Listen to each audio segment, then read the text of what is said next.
साधना के माता पिता बचपन में ही गुजर गए थे। वो अपने चाचा चाची के साथ रहती थी। साधना की चाची बहुत लालची स्वभाव की थी।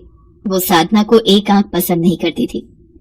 एक दिन साधना अपनी चाची के साथ बाजार से निकल रही थी, तभी वहाँ की बदमाश जग्गा ने उनका रास्ता रोक लिया और साधना पर बुरी नजर डालने लगा। क्या दा है? जरा हम पर भी मेहरबान हो जाओ साधना रानी। चाची, ये जग्गा मुझे फिर से परेशान कर रहा है। जग्गा दादा, बच्ची है, थोड़ा प्यार से बात किया करो। घर आओ, चाय पानी पियो, फिर आराम से बात करेंगे। अभी हम चलते हैं। चाची, आप उस गुंडे से इतने प्यार से बात क्यों कर रही थी? प्यार से बात ना करती तो क्या लड़ाई करती? अरे वो शहर का गुंडा है, उससे पंगा लेने का मतलब है अपनी मौत को दावत देना। और तू भी ध्यान से सुन ले, घर जाकर ये बात अपने चाचा को बिल्कुल भी मत बताना। अरे भाई, गुंडों से बना कर रखनी पड़ती है, शहर में अपना रौब रहता है। साधना की चाची के मन में ना जाने क्या चल रहा था।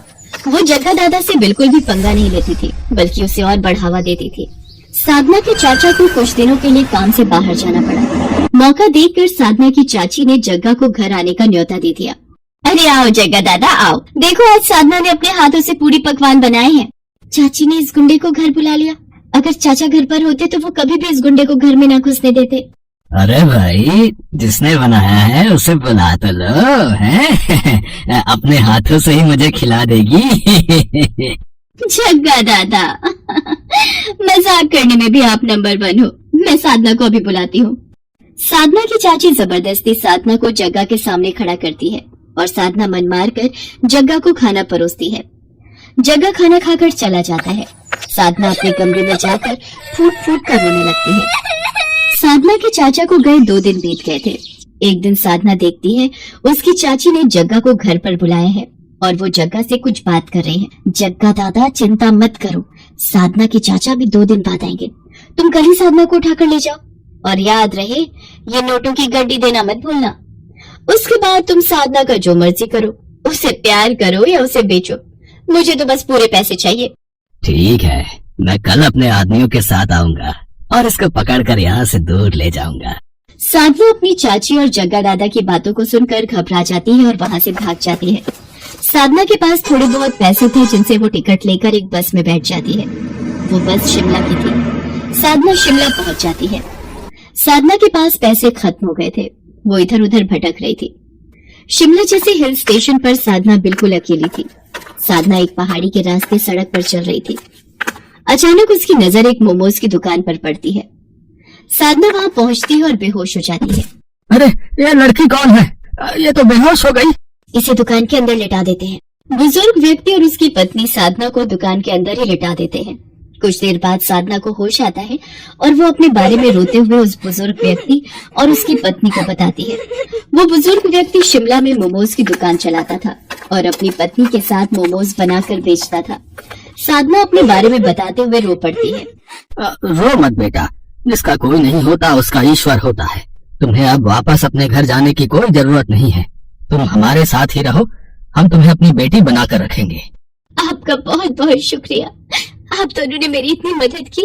एक मेरी चाची जिन्होंने मुझे उस बदमाश के हाथों बेचना चाहा। बाबा, मैं कैसे अपना दुख भूलूंगी? बेटी, वक्त सारे जख्म भर देता है। हमारा भी बेटा बहू के साथ हमें छोड़कर चला गया। हम दोनों बूढ़े पत्नी पत्नी भी हिम्मत हार चुके थे। शिमला जैसे हिल स्टेशन पर हम बिल्कुल अकेले थे। फिर हम दोनों ने ये मोमोज बनाकर बेचने का काम शुरू किया। फिर धीरे धीरे हिम्मत आ गई और हमने एक दूसरे के सहारे जीना सीख लिया। बाबा, मैं भी आपकी मोमोज बनाने के काम में मदद करूंगी। आप मुझे मोमोज बनाना सिखाएंगे ना? हाँ बेटी, मैं तुम्हें मोमोज बनाने जरूर सिखाऊंगा। साधना उन बुजुर्ग पति पत्नी से मोमोज बनाना सीख गई थी। अब वो भी उन्हीं की तरह अच्छे मोमोज बना लेती थी और वो उनकी सहायता भी करती थी। धीरे धीरे वक्त बीतता है। साधना को उन पति पत्नी के पास रहते हुए 1 साल बीत जाता है। साधना ने मोमोज की दुकान पूरी तरह से संभाल ली थी। अब तो उन बुजुर्ग पति पत्नी को भी दुकान की कोई चिंता नहीं रहती थी। साधना ने अपना पिछला सारा दुख भुलाकर अब अपने नए जीवन पर ध्यान देना शुरू कर दिया था। एक दिन साधना मोमोज की दुकान पर ग्राहकों को मोमोज की प्लेट बनाकर दे रही थी। अचानक उसने अखबार में एक इश्तेहार देखा जिसमें उसके चाचा ने साधना की फोटो लगा रखी थी। और लिखा था कि साधना, तुम जहाँ कहीं भी हो मेरे पास वापस लौट आओ, मेरी तबीयत ठीक नहीं है। बाबा, मेरे चाचा की तबीयत बहुत खराब है, वो मुझे बहुत याद कर रहे हैं, मैं अपने चाचा से मिलना चाहती हूँ। बेटी, मैं तुम्हें रोकूंगा नहीं। तुम चाहो तो अपने चाचा से मिलकर वापस आ सकती हो। साधना अपने घर वापस लौटती है, पर घर के बाहर भीड़ लगी हुई देख साधना को पता चलता है कि उसके चाचा अब इस दुनिया में नहीं है। साधना की चाची साधना से लिपटकर बहुत रोती है और उससे अपने किए की माफी मांगती है। साधना, मुझे माफ कर दे, आज तेरे चाचा मेरे कारण इस दुनिया से गए हैं। तेरे चाचा को पता चल गया था कि मैं तुझे जग्गा दादा के हाथों बेचना चाहती थी। तेरे चाचा ने जग्गा को पुलिस के हवाले कर दिया, पर वो तेरी याद में दिन पर दिन बीमार होते चले गए। आज तेरे चाचा मेरे कारण इस दुनिया को छोड़कर गए हैं। मैं ही लालची थी जो पाप करने चली थी। अपने चाचा के गुजर जाने के बाद साधना अपनी चाची को अपने साथ शिमला ले जाती है और फिर से मोमोज बेचने का काम शुरू कर देती है। साधना की चाची उसे ये सब करते देख अपने किए बुरे कर्मों पर रो पड़ती है। रामगढ़ गांव में सुधा अपने बेटे के साथ बहुत ही खुशी से रह रही थी। सुधा को पिज्जा बहुत पसंद था। गौरव बेटा, आज मेरा पिज्जा खाने का बहुत मन कर रहा है, बाजार से जाकर मेरे लिए एक पिज्जा ले आ। ये सुनकर गौरव बोलता है, अरे माँ, बुढ़ापे में पिज्जा भी कोई खाने की चीज है? ये सब बच्चों की खाने वाली चीजें होती हैं। तुम तो बस दाल रोटी खाओ और प्रभु के गुण गाओ। अरे मन तो मन होता है, बुढ़िया हो गई तो क्या हुआ, बूढ़े लोगों का मन नहीं होता क्या? अच्छा अच्छा ठीक है, ले आऊंगा पिज्जा तुम्हारे लिए। तुम तो गुस्सा हो गई, मैं तो बस मजाक कर रहा था। गौरव अपनी माँ के लिए पिज्जा लेने चला जाता है। कुछ देर बाद गौरव पिज्जा लेकर आता है और दोनों मिलकर मजे से पिज्जा खाते हैं। एक दिन गौरव अपने ऑफिस से घर आ रहा था, तभी रास्ते में उसे एक पिज्जा की शॉप दिखती है और वो सोचता है, आज माँ के लिए पिज्जा ले जाता हूँ, इसे देखकर वो बहुत खुश हो जाएंगी। इतना सोचने के बाद गौरव पिज्जा लेने चला जाता है और पिज्जा लेकर घर की तरफ निकल पड़ता है।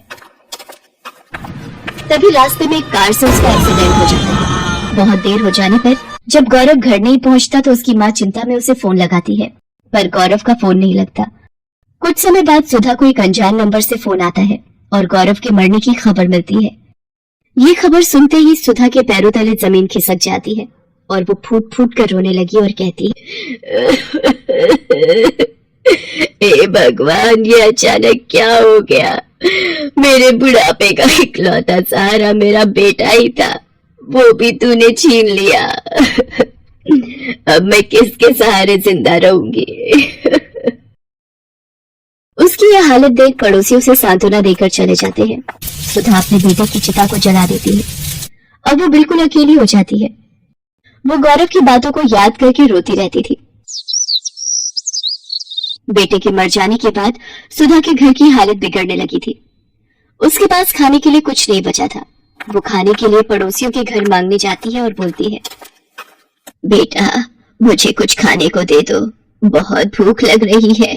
अरे अम्मा, मैं तुम्हें खाना खाने को जरूर दे देती, पर अभी तो मेरे घर में खाना खत्म हो गया है, सबने खाना खा लिया। इतना कहकर वो औरत अपने घर का दरवाजा बंद कर देती है। कोई उसे खाने को नहीं देता, सभी बहाना बनाकर उसे वापस भेज देते। अपनी ऐसी हालत देख वो सोचती है, अगर मेरा बेटा आज जिंदा होता तो मेरी ये हालत कभी नहीं होती। वो सबकी मदद किया करता था, पर आज सब भूल गए हैं कि मेरे बेटे ने एक समय पर उनकी मदद की थी। आज उसकी माँ को मदद की जरूरत है, पर किसी ने भी मेरी मदद नहीं की। तभी वहां से एक औरत गुजरती है और सुधा को यूं रोता देख पूछती है, क्या हुआ बहन, तुम रो क्यों रही हो? सुधा रोते रोते उस औरत को अपना सारा दुख बताती है। क्या बताऊं बहन, मेरे बेटे के मरने के बाद मुझ बेसहारा का इस दुनिया में अब कोई नहीं है। अकेले मैं इस दुनिया में कैसे जीऊंगी? मेरे पास खाने के लिए पैसे नहीं है। सुधा की कहानी सुनने के बाद वो औरत सुधा से कहती है, ऐसे हिम्मत हारने से कुछ नहीं होगा, खाने के लिए कमाई का कोई जरिया ढूंढना ही पड़ेगा। आजकल तो खाने पीने की इतनी सारी चीजें आ गई हैं और उन्हें बनाना भी आसान हो गया है। जो भी तुम्हें पसंद हो, जो भी तुम्हें आता हो, उसे बनाकर बेचने लगो। इतना बोलकर वो औरत वहां से चली जाती है। सुधा अब सोचती है कि वो ऐसा क्या काम करे। अचानक उसे पिज्जा का ख्याल आता है और वो बोलती है, क्यों ना मैं पिज्जा बनाकर बेचूं, इससे कुछ पैसे भी घर में आ जाएंगे।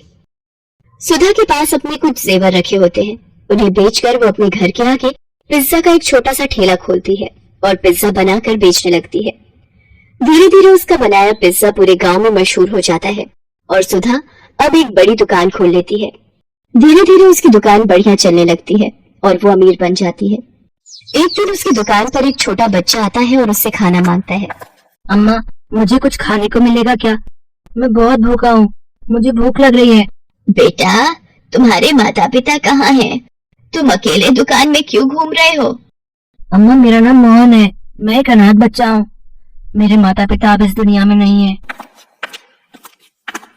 हाँ हाँ, जरूर खाने को मिलेगा। तुम जो खाना चाहो वो खा सकते हो। तुम चिंता मत करो, आज से तुम्हारा ख्याल मैं रखूंगी। ये कहकर सुधा मोहन को गले लगा लेती है और अपने साथ अपने घर ले जाती है। उसे उस बच्चे में अपना बेटा मोहन दिखता है। वो उसका ख्याल अच्छी तरह रखती है, उसे स्कूल भेजती है और उसे पाल पोस कर बड़ा करती है।